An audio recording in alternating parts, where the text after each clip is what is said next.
حضرت علی کی شہادت کے بعد لوگوں نے، جبکہ ابھی حضرت علی زخمی تھے، انتقال نہیں ہوا تھا، آپ سے پوچھا کہ ہم حسن کے ہاتھ پر بیعت کر لیں رضی اللہ تعالیٰ.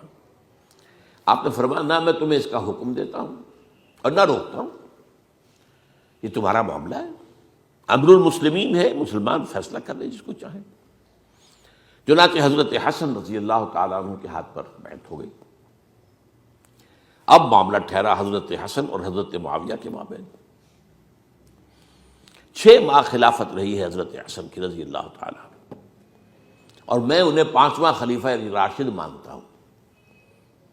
ابو بکر، عمر، عثمان، علی، حسن، انہوں نے کوئی اپنی قوت سے خلافت حاصل نہیں کی تھی، بلکہ مسلمانوں نے انہیں خلیفہ بنایا تھا. لیکن یہ اس قدر صلح جو انسان تھے، بہت نرم طبیعت کے انسان. جب انہوں نے دیکھا کہ یہ تو پھر خوریزی کا معاملہ ہو رہا ہے، ابھی معاویہ کے پاس 40,000 کا لشکر تھا، ان کے پاس بھی بڑا لشکر موجود تھا، بلکہ 40,000 ان کے پاس تھا، حضرت معاویہ کے پاس اس سے بڑا تھا. انہوں نے صلح کر لی حضرت معاویہ سے رضی اللہ تعالیٰ، اور وہ حدیث ان کے حق میں جو ہے پیشن گوئی تھی وہ پوری ہو گئی کہ حضور نے فرمایا تھا میرا یہ بیٹا مسلمانوں کے 2 گروہوں کے مابین صلح کرائے گا. یہ سن 41 ہجری کا واقعہ ہے جب صلح ہو گئی اور حضرت حسن دستبردار ہو گئے اور امیر معاویہ کو اب خلیفہ تسلیم کر لیا گیا. اس کو عام الجماعہ کہتے ہیں، یعنی وہ انتشار اور تفرقہ جو سبائی فتنے سے شروع ہوا تھا، اگرچہ اس کا نقطۂ آغاز تو بالفعل بنا شہادت عثمان، پھر وہ جنگ جمل اور جنگ صفین اور جنگ نہروان، اور اس کا ایک نتیجہ جو نکلا وہ کیا تھا کہ اسلامی حکومت کی حدود کی جو توسیع ہو رہی تھی وہ عمل رک گیا. وہ تو خلفائے ثلاثہ، اب یہ ثلاثہ میں گر رہا ہوں، حضرت ابوبکر، حضرت عمر، حضرت عثمان، ان کے دور میں ساری توسیع ہوئی، فتوحات ہوئی. حضرت علی کا دور جو ہے سارا خانہ جنگی کی نظر ہو گیا. وہ خلیفہ راشد ہیں، اس میں کوئی شک نہیں ہے، بہت عظیم شخصیت ہے، ہمارے نزدیک صحابہ کرام میں سوائے 3 کے سب سے بڑھ کر ہیں، سب سے افضل ہیں. ہاں ابو بکر، عمر، عثمان ان سے افضل ہیں ہمارے نزدیک. خلافت جو ہے خلفاء کے مابین ترتیب فضیلت جو ہے وہ ترتیب خلافت کے مطابق اہل سنت کے نزدیک، لیکن باقی ہزاروں صحابہ میں تو سب سے اونچے ہیں. اس حوالے سے حضرت علی کا کوئی قصور نہیں ہے رضی اللہ تعالیٰ، ان کی کوئی کوتاہی نہیں ہے. انہیں خلافت ملی ہی ایسے پرفتن دور میں ہے.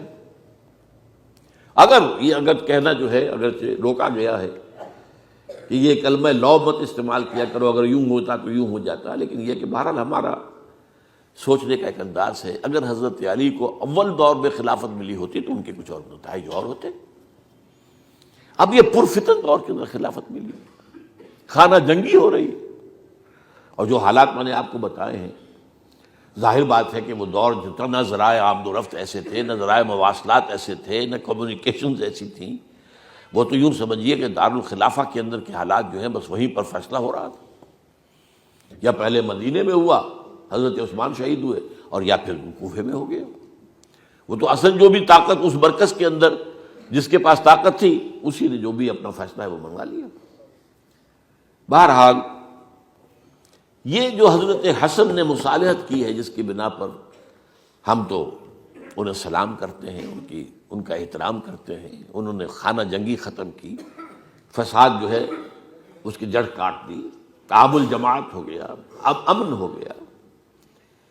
اور نوٹ کیجئے اس کے بعد 20 برس تک امیر معاویہ کی حکومت رہی ہے، 20 برس، اور کامل امن رہا ہے. اس میں یہ بھی ہے کہ ان کے تدبر کو بھی دخل حاصل تھا، یہ بھی ہے کہ انہوں نے کچھ طاقت کا استعمال بھی کیا، یہ بھی ہے کہ انہوں نے دلجوئیاں بھی کی لوگوں کو جس کو ہم کہتے ہیں مؤلفۃ القلوب، جو زکوٰۃ کے مسائل میں شامل ہے. کچھ لوگوں کی کوشش کے شر سے اس کو روکنے کے لیے ان کو جو ہے کچھ زکوٰۃ میں سے پیسہ دیا جائے وغیرہ وغیرہ، مؤلفۃ القلوب، تالیف قلب کے لیے. بہرحال نتیجہ یہ ہے. تاہم یہ جان لیجئے کہ حضرت معاویہ صحابی رسول ہیں، ہم ان کو تسلیم کرتے ہیں، لیکن ان کی خلافت کو خلافت راشدہ ہم نہیں مانتے، اس لیے کہ وہ انہوں نے اپنی طاقت سے حاصل کی ہے۔ میں نے اسی لیے کہا حضرت حسن رضی اللہ تعالیٰ عنہ کی خلافت خلافت راشدہ ہے، لیکن حضرت معاویہ کی خلافت خلافت راشدہ، اگرچہ اس میں عمل رہا، اور وہ جو عمل رک گیا تھا، وہ جو مزید توسیع دارالاسلام کی، وہ دوبارہ شروع ہو گیا، خراسان کی طرف پیش قدمی شروع ہو گئی۔ ادھر پہلا بحری بیڑا بنایا حضرت معاویہ نے رضی اللہ تعالیٰ عنہ، اور یہ بحیرہ روم کے بعد جزائر کو فتح بھی کیا۔ انہی کے زمانے میں مسلمان فوجیں جو ہیں استنبول تک پہنچ گئی، قسطنطنیہ تک، قسطنطنیہ کی فصیل تک پہنچ گئے، اگرچہ فتح نہیں ہو سکا قسطنطنیہ اس وقت، وہ تو بعد میں کئی سو سال بعد ترک جو خلیفہ تھا اس کے ہاتھوں فتح ہوا، محمد فاتح۔ لیکن یہ کہ باہر پہنچ گئے تھے وہاں تک، یہ عمل بھی شروع ہو گیا۔ لیکن انہی لوگوں نے حضرت حسن کو گالیاں دی اس کام پر کہ تم نے صلح کیوں کی، امیر الکافرین کہا، امیر المنافقین کہا، اور انہیں خطاب یا عار المومنین، اے مومنوں کے لیے عار کا اور شرم کے باعث، اور ان کے خیمے پر حملہ کیا، اسے جلایا، ان کی جان کے در پہ تھے کہ تم نے صلح کیوں کی۔ یہ اکھڑ لوگ، یہ لوگ، اس کے بعد اب میں صرف اشارہ کر رہا ہوں، یہی لوگ تھے اصل میں جو 20 برس کے بعد پھر جو حادثہ سانحہ کربلا ہوا ہے اس کا مین کردار یہ تھے۔ صرف چند جملے اس وقت کہوں گا، سانحہ کربلا پر میرا کتاب جو موجود ہے وہ آپ پڑھیے۔ حضرت معاویہ رضی اللہ تعالیٰ عنہ کو مغیرہ ابن شعبہ ایک بزرگ صحابیوں میں سے تھے، انہوں نے مشورہ دیا کہ دیکھیے آپ کی خلافت سے پہلے 4 برس تک خانہ جنگی رہی، 1 لاکھ کے قریب مسلمان ایک دوسرے کی تلواروں سے ختم ہو گئے۔ اب اگر وہ زمانہ گزر گیا، کبار صحابہ تو فوت ہو چکے، بڑے صحابہ تو گئے، اب تو یہ 9 مسلم جو فتح کے بعد ایمان لائے یا اس کے بعد ایمان لائے جبکہ سورہ توبہ کی آیات نازل ہو گئی، اب تو یہ لوگ، یا پھر اب نئے لوگ جو مفتوحہ علاقے میں ایمان لا رہے ہیں، مسلمان ہو رہے ہیں۔ لہٰذا اب وہ جو مسلمانوں کا ایک نظام خلافت راشدہ کا تھا، اگر اس کے پیچھے کسی مضبوط قبیلے کی طاقت نہ ہو تو وہ مرکزیت قائم نہیں رکھ سکے گا، لہذا آپ یزید کو اپنا ولی عہد مقرر کر دیں۔ حضرت معاویہ کچھ رہے متردد، لیکن بعد میں ان کی سمجھ میں یہ بات آ گئی۔ یہاں یہ نوٹ کر لیجئے کہ میں یا آپ حضرت معاویہ کے فیصلے سے اختلاف کر سکتے ہیں، ان کی نیت پر حملہ نہیں کر سکتے، وہ صحابی ہیں، الصحابۃ کلھم عدول، ان کی نیت یہی تھی، مسئلہ سمجھی اس میں کہ وہی امن جو ہے وہ برقرار رہے۔ اس وقت جو ہے کچھ تھے ہمارے جو اس وقت اگرچہ وہ صغار صحابہ میں شمار ہوتے تھے، لیکن اب وہ کبار تھے، وہ کھڑے ہو گئے کہ آپ یہ کام غلط کر رہے ہیں، یہ قیصریت اور کسرویت جو ہے اس کا آغاز کر رہے ہیں۔ اور یہ کون لوگ تھے؟ اب دیکھیے ترتیب، ابو بکر کے بیٹے عبد الرحمن، عمر کے بیٹے عبداللہ ابن عمر، عباس کے بیٹے عبداللہ ابن عباس، زبیر کے بیٹے عبداللہ ابن زبیر، علی کے بیٹے حضرت حسین۔ حضرت حسن فوت ہو چکے تھے، کیونکہ یہ عین وسط میں ہوا واقعہ، 20 سال کے درمیان 10 سال حضرت معاویہ کی حکومت کو شروع ہوئے 10 سال ہو چکے تھے۔ میری جو تحقیق ہے یا مطالعہ اس کے مطابق تو یہ ہے کہ حضرت عثمان نے مصلحت سے، حضرت معاویہ نے مصلحت سے کام لیا اور ان پر جبر نہیں کیا، لیکن انہی ندوی صاحب نے کچھ لکھا ہے کہ بالجبر بھی ان سے بیعت لے لی، بیعت ولی عہدی، مجھے اس سے اختلاف ہے۔ یہ حضرات ایسے نہیں تھے کہ جو بالجبر بیعت کرنے والے ہوں، میں اس کو ماننے کو تیار نہیں ہوں۔ بہرحال یہ حضرت، میرے نزدیک حضرت معاویہ نے جبر نہیں کیا، زبردستی نہیں کی، لیکن جب حضرت معاویہ کا انتقال ہو گیا، اب جو ہے معاملہ یہ پیدا ہو گیا کہ آپ بیعت کریں نہ کریں تو پھر جو ہے باغی شمار ہوگی۔ عبد الرحمن ابن ابو بکر رضی اللہ تعالی عنہما وہ فوت ہو چکے تھے، اب 4 رہ گئے تھے، عبداللہ ابن عمر عبداللہ ابن عباس، یہ دونوں تھے جو عمر میں بڑے تھے، عبداللہ ابن زبیر اور حسین ابن علی رضی اللہ تعالی عنہ۔ ان چاروں نے کہا کہ کام غلط ہوا ہے یہ، لیکن اس کے بعد ایک تفریق ہو گئی۔ یہ جو دونوں بزرگ تر تھے، حضرت عبداللہ ابن عمر، عبداللہ ابن عباس، ان دونوں نے کہا کام تو غلط ہے لیکن ایسا نہیں ہے جس کی بنا پر خونریزی کرائی جائے، مسلمانوں کا خون بہے، بغاوت کی جائے، ایسا نہیں۔ مطلب یہ کہ اس کے اندر مصلحت کا تقاضا یہ ہے کہ اس وقت جو ہے اس کو تسلیم کر دیا جائے۔ لیکن یہ جو دو نوجوان تھے، ان کے اندر، نوجوان نہیں کہ وہ جوان تھے ماشاءاللہ، لیکن یہ کہ جوش زیادہ تھا، یہ اڑ گئے کہ نہیں، ہم اس غلطی کو اب نہیں چلنے دیں گے۔ حضرت عبداللہ ابن زبیر اور حسین ابن علی رضی اللہ تعالیٰ عنہ۔ اب دیکھیے اصل فیصلہ کن بات کیا ہوئی۔ ان دونوں حضرات میں ایک اختلاف ہو گیا۔ حضرت عبداللہ ابن زبیر کا کہنا یہ تھا کہ یہیں مقیم رہیے مکے میں، اور یہیں سے جو ریزسٹنس موومنٹ ہے وہ شروع کی جائے بنو امیہ کی حکومت کے خلاف۔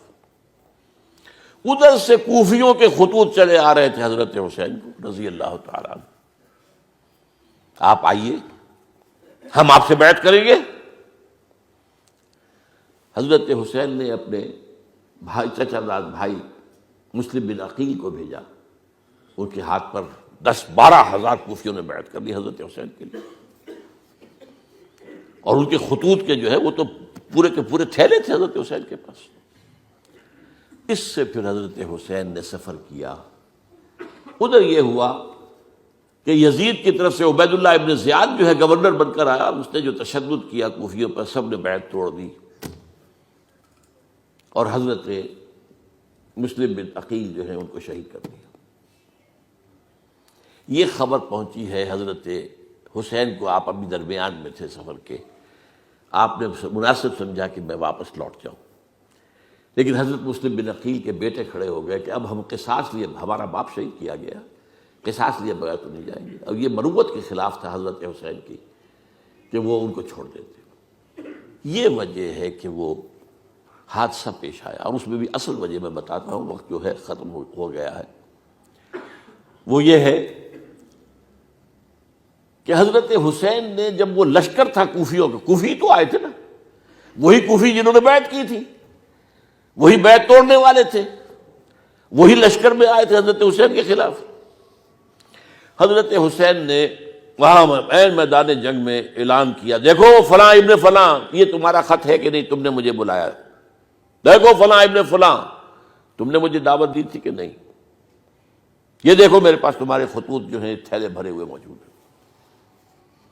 اب انہیں اندیشہ یہ ہوا کہ اگر حضرت حسین کو کسی طرح بھی یزید تک پہنچ جانے دیا گیا تو ہمارا جو ہے بانڈا پھوٹ جائے گا، پھر ہماری خیر نہیں۔ ورنہ حضرت حسین نے کہا تھا، دیکھو یا مجھے واپس جانے دو، یا مجھے سرحدوں کی طرف جانے دو، میں کفار کے ساتھ جہاد کرتے ہوئے اپنی زندگی صرف کر دوں گا، یا مجھے یزید کے پاس جانے دو، میں اس کے ساتھ اپنا معاملہ کر لوں۔ انہوں نے کہا کہ اگر یزید تک ان کی رسائی ہو گئی تو پھر ہماری خیر نہیں۔ تو انہوں نے نہ صرف یہ کہ شہید کیا وہی کوفی، وہی بنو تمیم کے لوگ، وہی اکھڑ، انہوں نے نہ صرف یہ کہ شہید کیا بلکہ پھر خیموں کو آگ لگائی۔ کیوں لگائی؟ تاکہ وہ جو ڈاکومنٹری پروف تھا ان کے خلاف وہ ختم ہو جائے، ورنہ آگ لگانے کی کیا ضرورت تھی؟ انہوں نے اور تو کوئی نہیں کیا، یعنی وہ کام تو نہیں کیا کہ جو کسی مفتوح کے ساتھ کیا جاتا ہے۔ حضرت حسین کے بیٹے بیمار تھے، حضرت علی بن حسین زین العابدین رحمۃ اللہ علیہ، انہیں شہید تو نہیں کیا۔ جو خواتین تھیں جو ان کی کوئی بے حرمتی نہیں کی۔ یہ نہیں کہا کہ اب یہ تو جیسے کہ خوارج کہتے تھے کہ جو مسلمان کافر ہو گئے ہیں، مسلمان ہیں، ان کے نزدیک کافر ہیں، ان کی بیویاں بھی حلال ہیں ہم پر، وہ تو کنیزیں ہیں، پھر فیصلہ یہ تو نہیں کیا۔ خیمے جلائے اس لیے ہے کہ وہ جو ثبوت تھا ان کے خلاف وہ ختم ہو جائے۔ یہ حادثہ فاجعہ بھی در حقیقت اسی سلسلہ سبائیہ، وہ فتنہ جو ہے اسی کا، اس کی ایک کڑی ہے۔ یہ ہے وہ ہماری تاریخ کے جو ہمارا صدر اول ہے، اس میں جو یہ شہادتیں ہوئی ہیں ان کا تاریخی پس منظر۔ آج اسی پر اکتفا کر رہا ہوں. اقول قولی ھذا واستغفر اللہ لی ولکم ولسائر المسلمین والمسلمات.